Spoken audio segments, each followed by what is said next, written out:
అంటే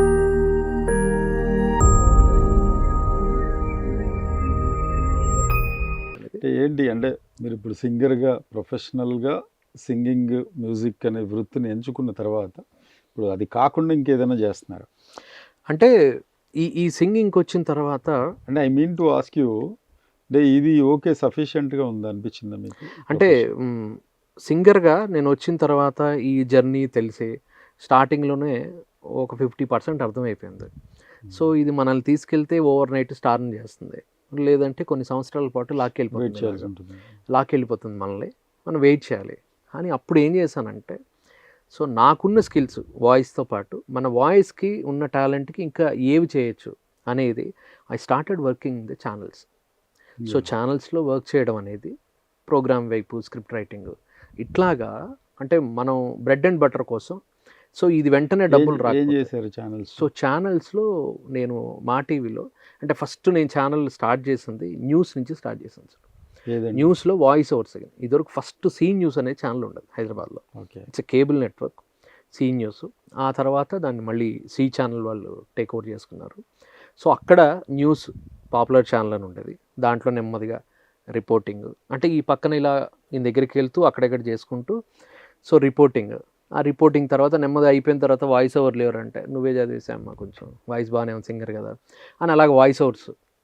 ఆ news తీసుకొచ్చిందని voice over నేనే చదివి రికార్డ్ చేసి, సో అలాగా నెమ్మదిగా అలవాటు చేసుకున్నాను. సరే నెలకి ఆల్రెడీ దానికి ఒక డబ్బులు వచ్చాయి, ఇది బాగానే ఉంది ఇది అని అలాగా వర్క్ చేసుకుంటూ next enter into the entertainment ఛానల్కి. So my first satellite channel is Maa TV. అప్పుడే మా టీవీ కొత్తగా పెట్టారు. సో మా టీవీలో నేను I joined as a script రైటర్గా జాయిన్ అయ్యి, so then become a programme producer. Singing programme దాంట్లో సింగింగ్ ప్రోగ్రామ్ అంటే పాడాలనుంది. బాలుగారు ఆ టైంలో పాడుతా తీయగాకి బ్రేక్ ఇచ్చారు, సమ్ రీజన్స్, ఈటీవీ తోటి. అప్పుడు మా టీవీ కూడా పెట్టిన కొత్తలో సో వాళ్ళు ఏం చేశారంటే బాలుగారిని అప్రోచ్ అయ్యారు వాళ్ళు. సార్ మీరు ఎలా అయినా చేయట్లేదు కదా, సో మేము అదే కాన్సెప్ట్ తోటి చేద్దాం అనుకో, పాడాలని ఉంది. సో అక్కడ పాడుతా తీగ, ఇక్కడ పాడాలని ఉంది. సో సేమ్ షో, చిన్నపిల్లలు మళ్ళీ సింగింగ్ షో. సో దానికి నేను ప్రొడ్యూసర్, అసోసియేట్ ప్రొడ్యూసర్గా బాలుగారి ఆ టీంలో. సో ఆ ఫస్ట్ సిరీస్ 42 ఎపిసోడ్లు అని చేశారు. 42 వీక్స్ కదా. 42 వీక్స్.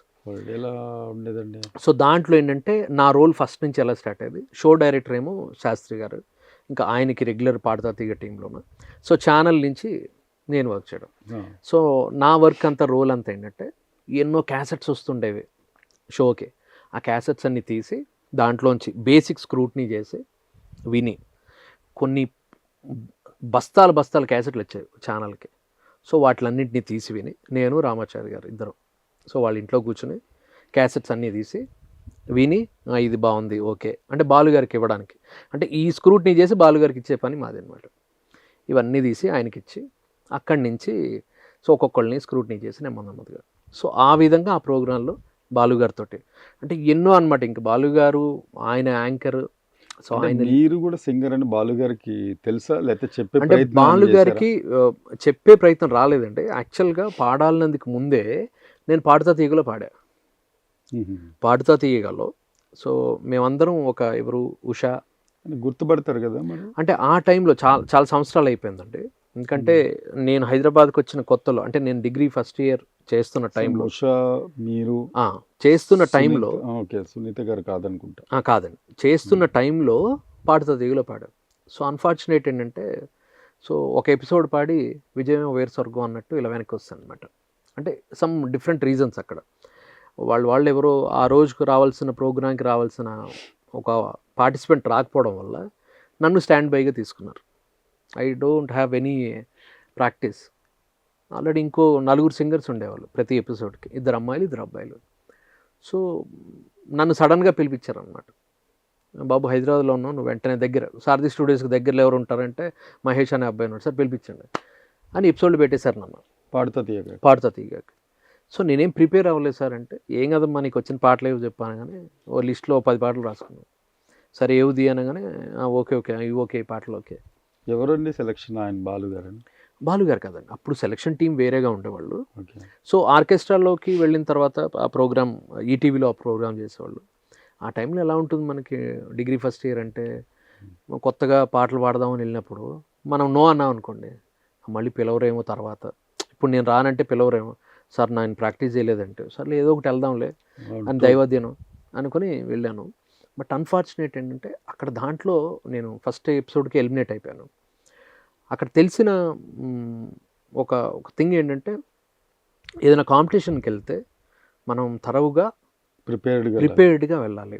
ఇంకొకటి ఏంటంటే ప్రతి సింగర్కి పార్టిసిపేషన్కి ఒక ప్లేలిస్ట్ అనేది ఉండాలి, ప్రతి గాయకుడికి. అంటే ఇన్ని పాటలు అనేది మనం నేర్చుకోవాలి. ముక్కును పట్టుకుని ఒక 6 పాటలు 10 పాటలు ఇక అవే పాడకూడదు అనేది నాకు పాడతా తీయగా నేర్పించిందండి. సో భవిష్యత్తులో రేపు ఎప్పుడు వెళ్ళినా కూడా చేసినా కూడా మనం ఇలాంటి తప్పు మళ్ళీ ఎక్కడ చేయకూడదు. అంటే మరి మీరు టఫ్గా ప్రయత్నం చేశారా? ఇప్పుడు మీరు వచ్చిందే ప్లేబ్యాక్ సింగర్గా అనేది ఒక ఫుల్లీ హై అండ్ టార్గెట్ తోటి వచ్చినప్పుడు మరి ఆ లక్ష్యం పూర్తి చేసే దిశగా వెళ్ళారు మీరు? అంటే ఏ ప్రయత్నాలు చేశారు? ఇప్పుడు అంటే మీకు ఇందాక చెప్పాను, మోహన్ గారితో వర్క్ చేసినప్పుడు చెన్నైలో ఆయనతో పాటు రికార్డింగ్స్కి వెళ్ళడం. సో యాక్చువల్గా అంటే కొన్ని లక్షలు ఇచ్చినా కూడా వాళ్ళతోటి ఆ వర్క్ ఎక్స్పీరియన్స్లో షేర్ చేసుకునే అవకాశం రావడం అనేది చాలా తక్కువ మందికి దొరుకుతుందండి యాక్చువల్గా. ఎందుకంటే ఒక శంకర్ మహాదేవన్ గారు స్టూడియోలో, రికార్డింగ్ స్టూడియోలో పాడేటప్పుడు అబ్జర్వ్ చేయడం అనేది అందరికీ రాదు. ఇప్పుడు మామూలుగా ఉన్న సింగర్స్ ఎవరన్నా, సార్ నాకు ఏ మ్యూజిక్ డైరెక్టర్ నన్ను అడిగి, సార్ శంకర్ మహాదేవన్ గారు పాడేటప్పుడు నన్ను పిలవండి సార్ నేను నేర్చుకుంటాను, లేదంటే ఒక శ్రీరామ్ పాడేటప్పుడు నన్ను పిలవండి సార్ నేను చూసి నేర్చుకుంటాను అంటే పిలుస్తారా? పిలవరు. సో ఆయనతో వర్క్ చేయడం వల్ల నేను ఎన్ని పాటలు పాడాననేది ఆ టైంలో నేను పెట్టుకోలేదు సార్. అంటే వచ్చిన ఛాన్స్ మనం ప్రాక్టీస్ చేద్దాము వెళ్దాము అందరితోటని. కానీ ఆ పెద్ద పెద్ద సింగర్స్ అంటే చిత్ర గారు కానీ, శంకర్ మహాదేవన్ గారు కానీ, హరిహరన్ గారు కానీ, కార్తీక్, టిప్పు, విజయ్ ప్రకాష్, ఇలాంటి సింగర్స్ అందరూ సూపర్ మోస్ట్ ప్లేబ్యాక్ సింగర్స్ అందరూ, వాళ్ళకి నా రోల్ ఏంటి, రికార్డింగ్స్కి వెళ్ళినప్పుడు వాళ్ళకి సాంగ్ లిరిక్ చెప్పడం, తెలుగు లిరిక్ ఏమైనా ఉందో చెప్పడం, ఆ బేసిక్ ట్యూన్ వాళ్ళకి చెప్పడం, అంటే ట్రాక్ ప్లే చేసే ముందే వాళ్ళకి ఎక్స్ప్లెయిన్ చేయడం. సో ఇది నా డ్యూటీ యాజ్ ఏ అసోసియేట్గా. అప్పుడు చాలా విషయాలు నేర్చుకున్నాను సార్ వాళ్ళతోటి. అంటే అక్కడ ముఖాముఖి ఉన్నప్పుడు స్టూడియోలో ఇక్కడ కన్సోల్ రూమ్ వాళ్ళు పాడుతున్నారంటే నేను ఇక్కడ కూర్చొని వినేవాడిని, బా ఎంత కష్టమైన పాట ఎలా పాడారు, ఎంత సింపుల్గా పాడుతున్నారు. అంటే ఆ వాయిస్ టెక్నిక్స్ అన్నీ అక్కడ నేర్చుకున్నాను నేను. అంటే ఇది నేను ఎప్పుడు పాడతాను, నేను ప్లేబ్యాక్ ఎప్పుడు పాడతాను, ఎప్పుడు యూజ్ అవుతుంది అనేది ఆ టైంలో లేదు. కానీ ఆ ఎక్స్పీరియన్స్ అంతా కూడా నాకు తర్వాత నాకు యూటిలైజ్ అయింది. ఇప్పుడు ప్రెజెంట్ నేను ఒక 2 సినిమాలు మ్యూజిక్ చేస్తున్నాను సార్. ఆల్రెడీ ప్రీవియస్గా ఒక సినిమా చేశాను. సినిమాలకి ఆ ఆపర్చునిటీస్, అవకాశాలు వచ్చే ముందు వరకు ఏం చేశారు? అంటే వేరే ప్రొఫెషన్లో ముందు వచ్చేంత వరకు మీకు ఇందాక చెప్పాను, నేను జీ సరిగమపాకి, సో ఈ ఛానల్స్ తర్వాతే జీ సరిగమకి ఒక 6 సిరీస్లకి I'm the selection judge and voice trainer Telugu Zee సరిగమపాకి. ఆల్మోస్ట్ ఆల్ ఇప్పుడున్న ప్లేబ్యాక్ సింగర్స్లో, ఇప్పుడున్న యంగ్ ప్లేబ్యాక్ సింగర్స్ అందరూ కూడా ఇనీషియల్ స్టేజెస్లో, అంటే వాళ్ళు కొత్తగా సింగర్లుగా వద్దాం అనుకున్న ఆ జర్నీలో, వాళ్ళందరి జర్నీలో వాళ్ళకి ఒక మెంటర్గా ఉండడం జరిగింది ఆ టైంలో. ఎవరెవరండి పాపులర్? సో ఇప్పుడున్న రేవంత్ కానీ, పృథ్వీచంద్ర కానీ, అనుదీప్ కానీ, మొన్న కుర్చీ మడత పెట్టి పాడింది సాహితీ కానీ, ఆవకాయ ఆంజనేయ పాడిన ఆ సాహితీ కానీ, కళ్యాణ్ వసంత్, సో శరత్ సంతోష్, అనిరుద్ధ్, ఇప్పుడు ఇండియన్ ఐడల్లో పాడుతాడు అబ్బాయి.